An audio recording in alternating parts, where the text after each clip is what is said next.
Hi, this is Luke McNeil. This is just a quick video to show the members of the Blackstone Valley Art Association how to record an audio file on a Mac.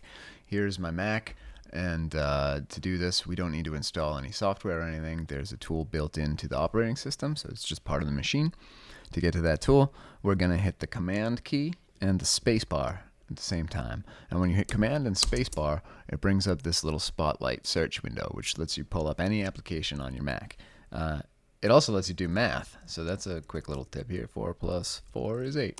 So if you ever need a quick calculator, Command space is where it's at. So we're going to hit Command space to bring up the search, and then we want to open up the QuickTime Player app. So the QuickTime Player app is built into macOS. You should have this by default. It opens up one of these browse windows by default, but you can just ignore that.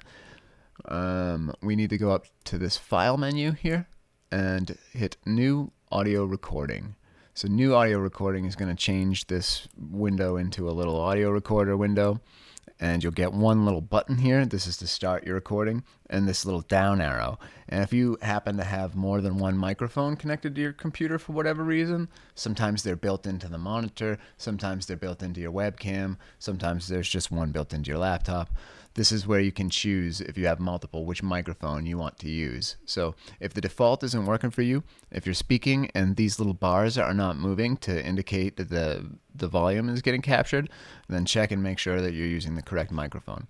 Once you're happy and you see that there's a signal here, you can hit this little button, and now we're recording the audio. So you can just speak or play music or do whatever it is that you need to do, and it's going to keep a running tally of how long you've been recording and also how big the file you're making has become.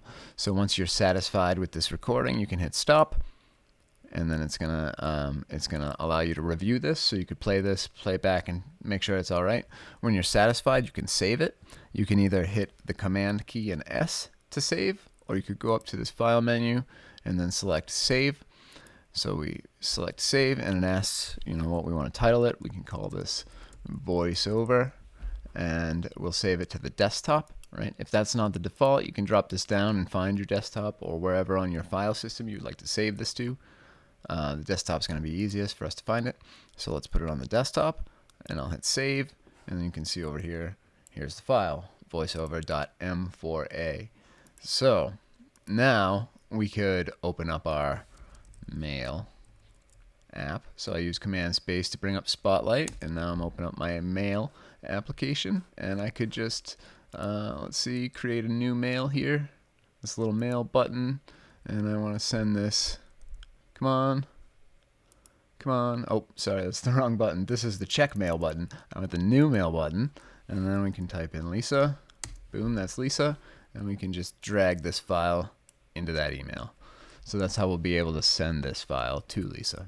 So hopefully that's helpful. Let me know if you have any questions. You can reach me at luke@lukemcneil.com. Thanks.